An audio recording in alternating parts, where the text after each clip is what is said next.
Mesdames et messieurs, bonjour et merci de regarder RTI 1 ensemble. On regarde les grands titres de cette édition. La République du Congo veut s'inspirer de la Côte d'Ivoire. Son Premier ministre Anatole Koliné Makosso a été reçu en audience par le chef du gouvernement ivoirien. Patrick Achi et son homologue du Congo ont abordé plusieurs chapitres de collaboration entre les deux pays.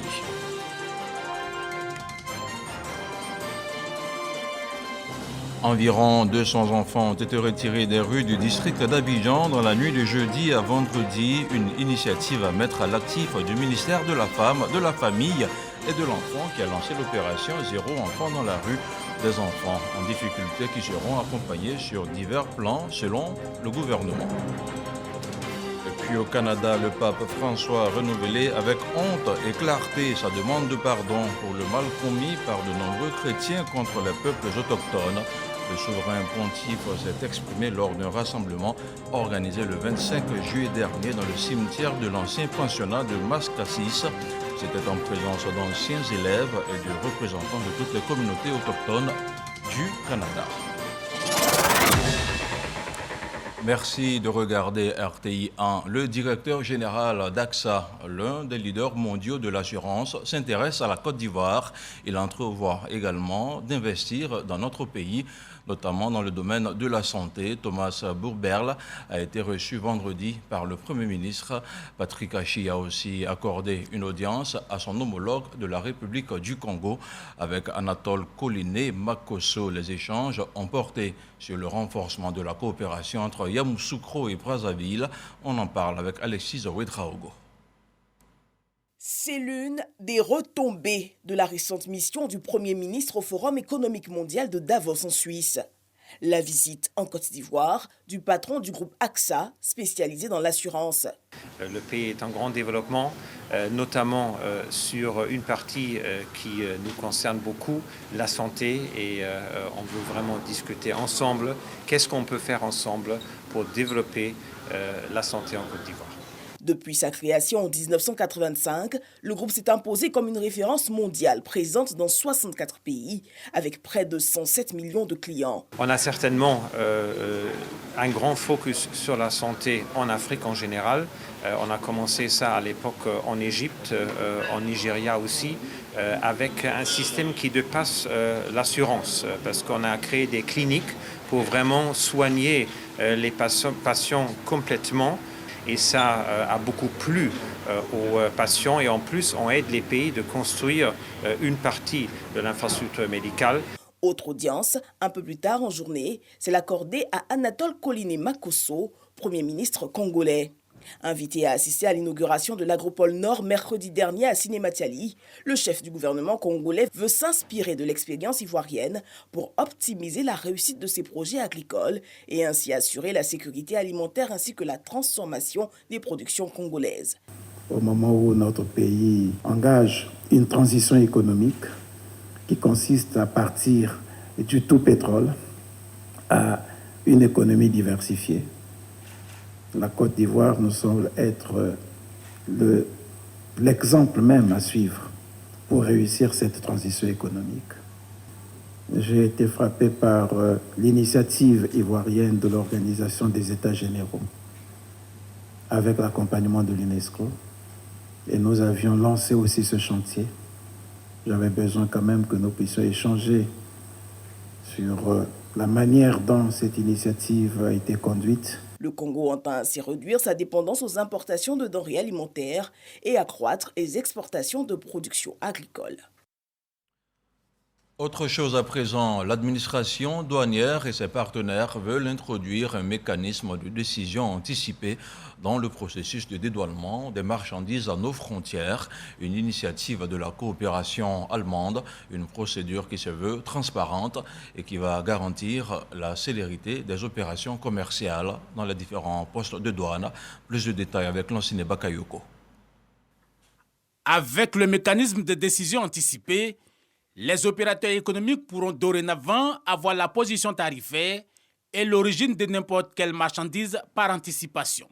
Selon la coopération allemande qui accompagne cette réforme édictée par l'Organisation mondiale du commerce, la mesure va faciliter les échanges commerciaux en assurant la transparence et la simplification des procédures en vue d'une administration douanière moderne et efficace. Les douanes ivoiriennes offriront aux opérateurs économiques, avant leurs opérations d'import et d'export, d'avoir des avis portant sur la classification tarifaire et ou l'origine des marchandises. Ces décisions anticipées sont d'autant importantes qu'elles permettent aux entreprises de planifier l'avenir de manière efficace et avec certitude. Il s'agit surtout de faire face aux coûts élevés des transactions commerciales supportés par les importateurs qui manquent souvent de moyens et de capacités pour répondre à des règles douanières complexes. La Côte d'Ivoire a inscrit, n'est-ce pas, la mise en œuvre de la décision anticipée à l'OMC dans la catégorie C. C'est-à-dire que cette mise en œuvre est subordonnée au renforcement des capacités des structures qui devront être en charge de la réaliser. La réforme nécessite l'implication de tous les acteurs intervenant dans la chaîne du commerce extérieur, préoccupés par la réduction du temps moyen de main levée, notamment les douanes. Tous ces dispositifs, ce sont des accords qui s'imposent à la Côte d'Ivoire et donc la douane accueille favorablement cet appui-là qui va lui permettre de mettre en œuvre ces accords. En instaurant le mécanisme de décision anticipée, l'Organisation mondiale du commerce veut mettre en place un système équitable, uniforme et neutre d'évaluation des marchandises qui soit conforme aux réalités commerciales et qui interdise l'utilisation de valeurs arbitraires ou fictives. La gestion du foncier était au cœur d'une rencontre à Grand Bassam, un séminaire de 72 heures qui a permis aux participants, mais surtout au Conseil d'État, de trouver des solutions afin de réduire les contentieux liés au foncier, ce qui représente d'ailleurs la plus grande partie de ces arrêts. On en parle avec Dangui. Le Conseil d'État a rendu 3255 arrêts de 2009 à 2022, dont environ 80% sont relatifs aux fonciers. On comprend mieux pourquoi ce séminaire organisé par le juge de l'excès de pouvoir a pour thème le foncier, un contentieux en explosion, le regard du Conseil d'État. Aujourd'hui, de plus en plus, les Ivoiriens veulent protéger leurs droits. Et donc, personne ne veut laisser sa propriété contestée ou à la défense d'un autre. C'est ce qui fait cette explosion. Tout le monde veut saisir le Conseil d'État pour avoir justice, pour que justice lui soit rendue. C'est la conséquence. Autorités coutumières, préfectorales, magistrats, les ministères concernés, toutes les parties prenantes sont représentées à cet atelier de réflexion sur les voies et moyens pour désamorcer cette bombe qu'est le foncier selon les termes d'un participant. Nous avons fait appel à toute la chaîne, depuis les propriétaires terriens, les chefs du village, les géomètres, les experts immobiliers, l'administration, pour qu'ensemble, nous puissions réfléchir, trouver les solutions idoines pour qu'il naisse moins de conflits et que nous-mêmes aussi nous ayons les moyens pour avoir des décisions qui ne soient pas contestées, une justice constante qui satisfasse tout le monde. Le Conseil d'État espère que les résultats de ces 3 jours de séminaire aideront la Côte d'Ivoire à parvenir à une gestion sécurisée du foncier en vue d'un développement harmonieux. L'opération Zéro enfant dans la rue se poursuit. Après la première phase de retrait des enfants, ces derniers ont été conduits au centre d'éducation spécialisé de Marcory, zone 4C. Des pensionnaires qui ont reçu la visite de la ministre de la Femme, de la Famille et de l'Enfant. Il s'agit avant tout pour Nassene Batouré de créer un lien d'affection avec ses enfants et surtout de les rassurer de la volonté du gouvernement d'améliorer leur situation. Un reportage de Mohamed Khalil Diomandé avec le commentaire d'Issa Chonayo. Centre d'éducation spécialisé de Marcory, zone 4. C'est ici qu'est recasé la centaine d'enfants retirés dans les rues le vendredi 29 juillet dernier par les équipes du ministère de la Femme, de la Famille et de l'Enfant. Il est un peu plus de 16 heures quand la ministre Nassene Batouré arrive sur le lieu pour s'imprégner de l'état de ses membres. Elle est accueillie avec toute la chaleur humaine. Après l'accueil, place à un échange. Vous allez voir qu'on va trouver des bonnes solutions définitivement et dans quelques mois, Quand les gens vont vous voir, ils ne vont pas vous reconnaître. Vous serez propre, vous serez beau, il y aura des personnes. Surtout moi, je serai toujours là pour vous donner de l'amour.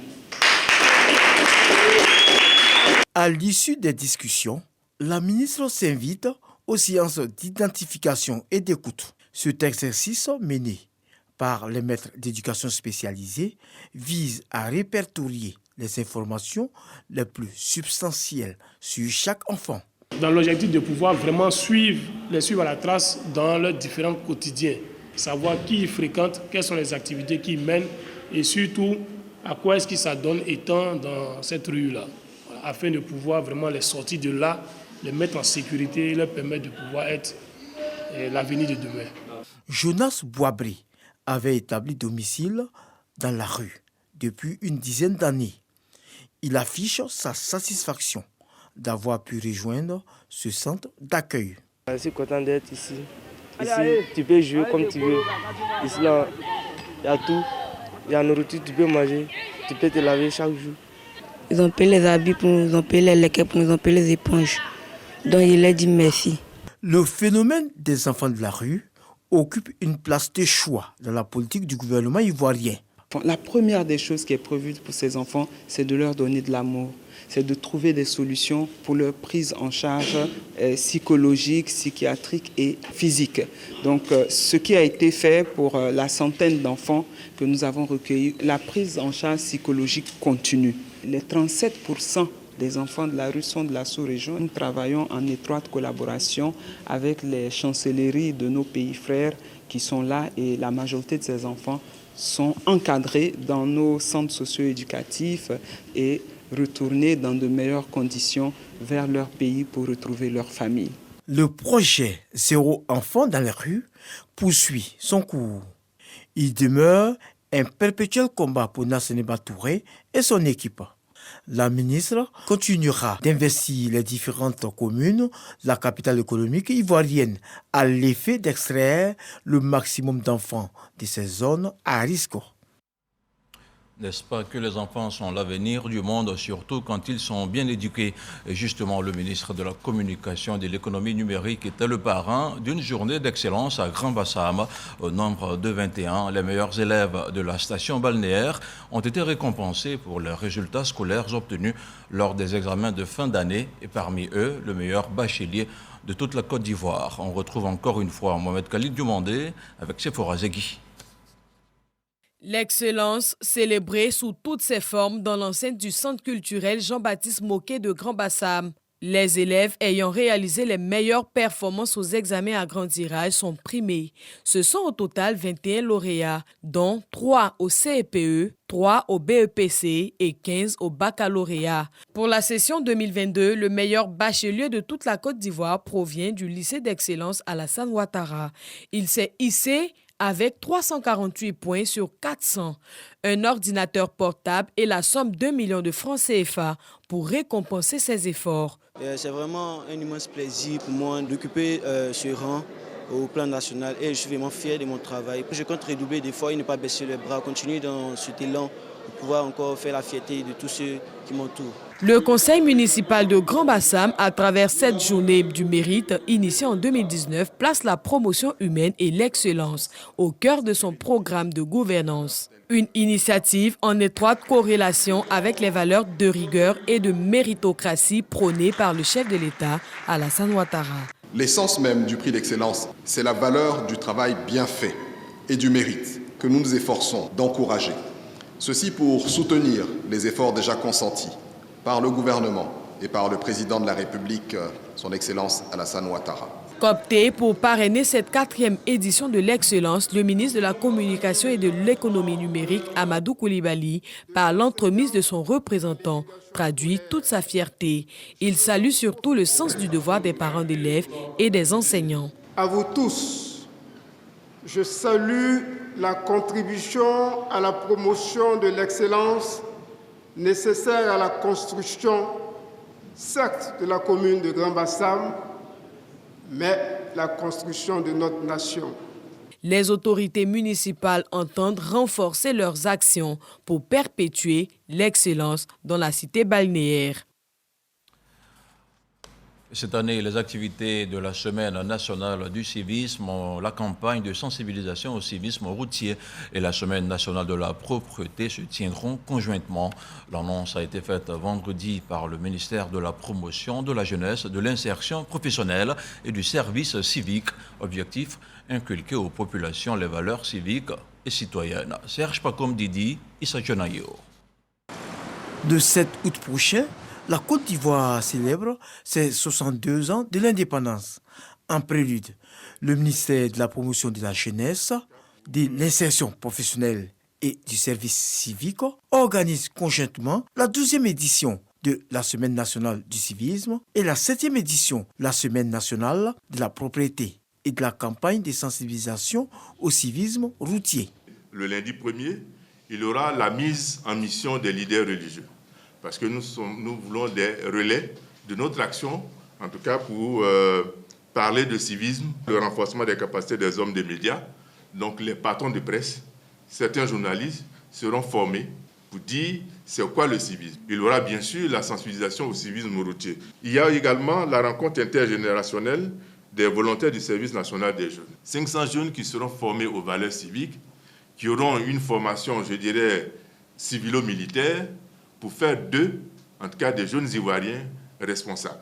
À travers ces activités, le gouvernement ivoirien veut renforcer la conscience civique et citoyenne de chaque Ivoirien. L'année du civisme va se dérouler à Korogo, précisément à Ouaranene. Et donc l'année du civisme, c'est un ensemble d'activités. Donc un ensemble d'activités, certainement qu'il y aura des films, des jeux de société. Il y aura le grand ménage à Yamoussoukro, qui est l'une des activités phares de la semaine nationale de la propreté. Ces activités bénéficient d'une solidarité gouvernementale avec le soutien des ministères des Transports et celui de l'hydraulique, de l'assainissement et de la solidarité. C'est l'un des sujets les mieux abordés ces derniers temps. La proposition de loi sur la polygamie optionnelle s'invite aujourd'hui dans les potins du quotidien. Et sur le sujet, les avis sont partagés. Après le citoyen lambda, les guides religieux et les traditionnalistes ont aussi décidé de prendre la parole. C'est le dossier vu d'ici de la rédaction de RTI 1, un dossier préparé par Serge Pacom Didi, Devi Soyo et Serge Coléa. Centre missionnaire de la parole révélée, un des nombreux lieux de culte de la commune de Cocody. La communauté est en fête ce mercredi 27 juillet 2022. Et pour cause, son guide célèbre un an de plus.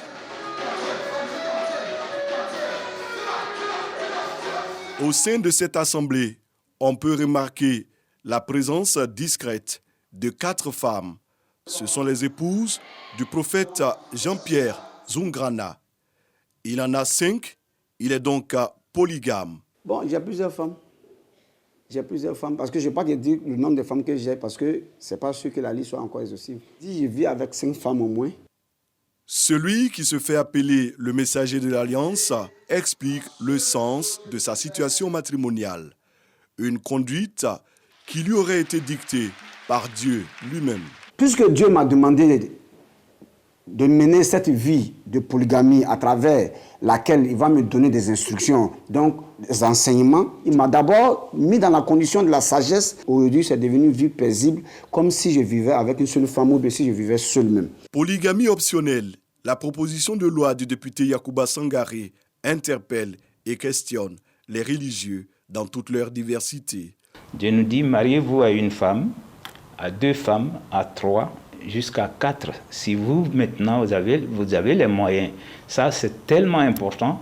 Lorsque vous avez une femme, si vous connaissez une autre femme que vous aimez, alors Dieu dit, au lieu de cacher cette femme et surtout sa progéniture, il faut légaliser votre union devant Dieu aussi. Si vous pouvez la mettre dans les mêmes conditions qui sont accordé à la première femme, alors en ce moment-là, Dieu vous dit, vous pouvez y aller. Le projet de loi ne s'accommode pas à toutes les chapelles. L'Église tient sa position de la loi divine, du décret divin qui dit que « Homme, tu quitteras ton père et ta mère et tu t'attacheras à ta femme et plus d'eux, vous ne ferez plus qu'un ». Désormais, dans cette institution matrimoniale, vous n'êtes plus deux individus, non, mais vous ne formiez qu'une seule chair. Comment peut-on devenir une seule chair quand on est 3 ou 4, voire 5? Universitaire, traditionnaliste et grand défenseur des valeurs africaines, le professeur Amoy Urbain nous donne son éclairage sur la polygamie optionnelle. Il ne s'agit donc pas systématiquement de la polygamie, c'est-à-dire de la polygamie présentée comme une option dans le cadre d'un couple. Si c'est dans le cadre d'un couple, donc il n'y a pas de systématisation, c'est une option. Aussi bien en religion que dans la tradition, le tout réside dans une négociation savante. À preuve, quand même on doit aller prendre une deuxième femme, la communauté, la famille se réunit pour dire « Est-ce que tu as demandé l'autorisation à ta femme ?» Une des raisons de la proposition de l'honorable Yacouba Sangaré est de protéger les femmes qui, selon lui, ont eu des enfants avec des hommes déjà en couple. Il s'appuie notamment sur la modification de la loi sur le mariage qui reconnaît depuis 2019 les enfants adultérins. La loi est censée protéger tous les membres de la société. Il ne faut pas catégoriser les membres de la société. Le législateur doit être courageux d'aller jusqu'au bout de ses idées. À partir du moment où il y a une reconnaissance des enfants adultérins, mais de grâce que les mamans puissent avoir cette possibilité aussi d'être reconnues comme épouses pour mieux encadrer les enfants, pour que demain, ces enfants ne soient pas qualifiés d'enfants de la rue ou des microbes. Dans ce débat, il y a ceux qui rétorquent que la polygamie devrait s'appliquer à tous. Polygynie pour les hommes, c'est-à-dire avoir plusieurs femmes, et polyandrie pour les femmes qui auront le droit de prendre plusieurs hommes. Si moi, en tant qu'homme, je le fais, et si une femme est en train de le faire, nous sommes là dans le domaine de la morale. Mais il ne m'appartient pas de condamner. Il ne m'appartient pas d'apprécier. À chacun son choix. Au départ, tout va choquer. Si par extraordinaire d'autres le font, les gens vont assumer comme des femmes aussi assument la polygamie des hommes. Donc moi je dis, une société évolue et il y aura du tout dedans. Il y aura des femmes qui vont le faire pour dire, je vais montrer aux hommes que je peux m'amuser avec des hommes aussi. Si elles le font, elles vont assumer. Mais ça sera difficile. Comme on peut le constater, les débats sont animés et conduisent parfois à des perspectives qui pourraient bouleverser les habitudes de vie. Pour l'heure, nous en sommes au stade de proposition. Une proposition qui sera certainement passée au peigne fin par le Conseil constitutionnel. Et on se rend maintenant à Yamoussoukro pour parler des questions liées à l'environnement avec le ministre de tutelle Jean-Luc Assis qui a procédé au lancement du projet de réhabilitation des lacs de la ville. Ce sont au total 13 étangs envahis par des végétaux aquatiques et un ensablement sans précédent qui vont être traités. Les travaux vont durer 12 mois. Kader Sogodogo. Le Rotary Club Yamoussoukro Doyen est en route pour son projet Yamoussoukro Ville Verte. Son 36e dîner gala a été une occasion de mobiliser les fonds pour ce projet cher à feu le président Félix Houphouët-Boigny, premier président de la République de Côte d'Ivoire. Voyant tout ce qui se passe dans cette ville, on a jugé bon de reverdir la ville pour lui donner la verdure normale que le président Houphouët-Boigny avait souhaité et permettre à tous les habitants de vivre de façon saine dans cette ville. Le ministre de l'Environnement et du Développement durable, Jean-Luc Assis, s'associe pleinement au projet Yamoussoukro Ville Verte. Nous venons de sortir donc de la COP 15 et cette COP a adressé toutes les questions relatives à la désertification et à la sécheresse. Et au cours de cette COP, il y a eu ce qu'on a appelé donc l'initiative d'Abidjan, qui a été portée donc par le chef de l'État et qui devrait permettre à terme, d'ici 2030, de traiter donc la question de forestation. de traiter la problématique de la déforestation. Et c'est ce que vous êtes en train de faire, vous les Rotariens, en initiant Yamoussoukro Ville Verte. Le ministère de l'Environnement que je dirige est disposé à vous accompagner sur tous les plans. Présentation de nouveaux membres, sonorités musicales riches et variées ont été les autres temps forts de ce rendez-vous consacré à l'environnement. Et on s'intéresse maintenant au point de la situation de la Covid-19 au 29 juillet.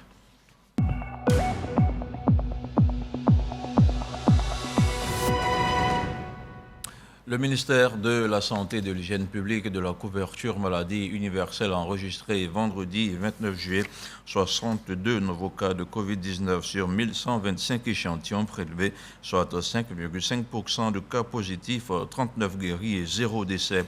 Depuis vendredi, la Côte d'Ivoire compte donc 85 253 cas confirmés, dont 84 254 personnes guéries, 811 décès et 188 cas actifs.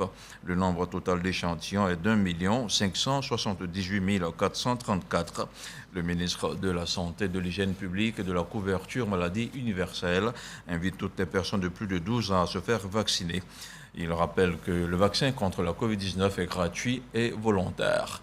Et justement, la Côte d'Ivoire vient encore de recevoir au moins 1 million de doses de vaccins de type Pfizer, portant à 14,6 millions l'ensemble de doses de vaccins contre la Covid-19, un don du gouvernement américain qui permettra à notre pays de renforcer la lutte contre la pandémie. Evelyne Yoboué, Grace Kando. Plus d'1 million de doses de vaccins Pfizer, c'est le don du gouvernement américain. Il a été réceptionné par Mamadou Samba, représentant du ministre de la Santé, de l'Hygiène publique et de la couverture maladie universelle. C'est la direction de coordination du programme élargi de vaccination qui a servi de cadre. Aujourd'hui, c'est important donc de confirmer votre engagement et votre aide aux côtés de la Côte d'Ivoire pour faciliter l'atteinte des 70% des personnes probablement vaccinées. Chère population de la Côte d'Ivoire, la Covid-19 est toujours présente dans notre pays. Nous devons continuer, en plus de la vaccination, respecter les différentes mesures barrières. Depuis le début de la pandémie à Covid-19 à ce jour, ce sont plus de 9 millions de doses de vaccins Covid-19 que le gouvernement américain a octroyées à la Côte d'Ivoire. La Côte d'Ivoire a été sélectionnée parce que vous aviez déjà un système de logistique très bien mis en place, très bien organisé. Et je vois qu'à l'heure actuelle, il y a une campagne de vaccination contre le Covid qui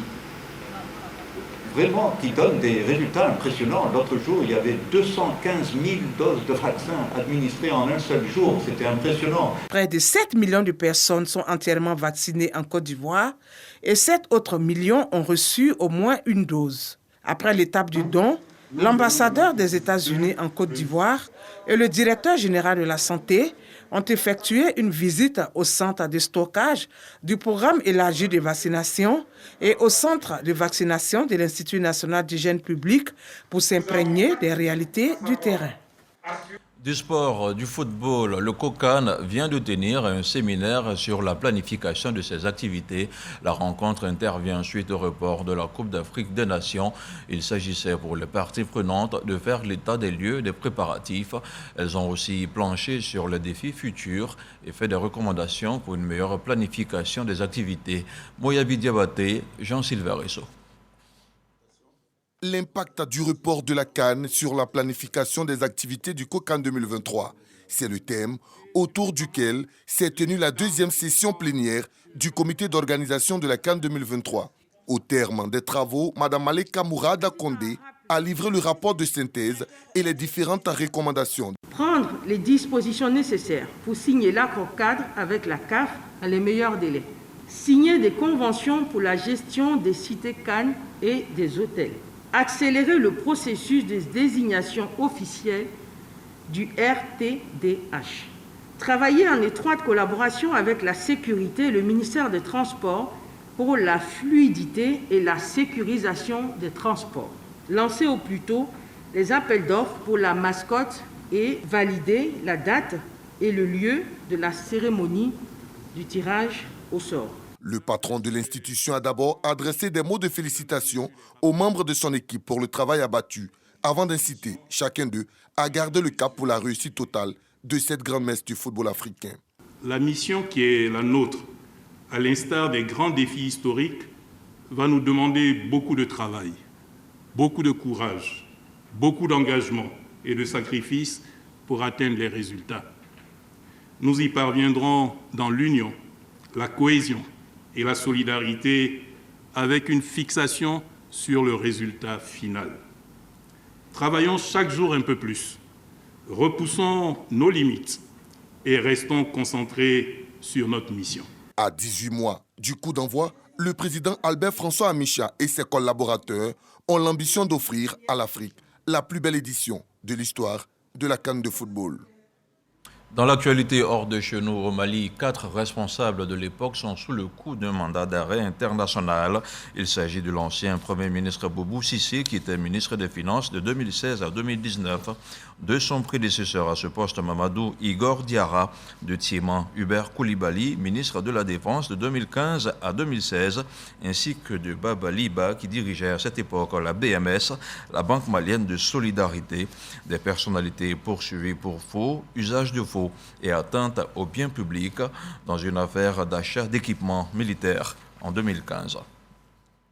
Et puis au Canada, le pape François a reconnu que le drame des pensionnats pour autochtones s'assimilait à un génocide. Le souverain pontife s'est exprimé au retour d'un voyage de 6 jours, lors duquel il a demandé pardon à de nombreuses reprises aux populations amérindiennes. Le pape François a terminé sa tournée en prenant part à une cérémonie publique à Iqaluit, une ville inouïe située dans le Grand Nord. Et voilà, c'était le contenu qu'il ne fallait pas manquer ce samedi sur RTI 1. Ainsi se referme cette édition. Et moi, je vous dis à très vite.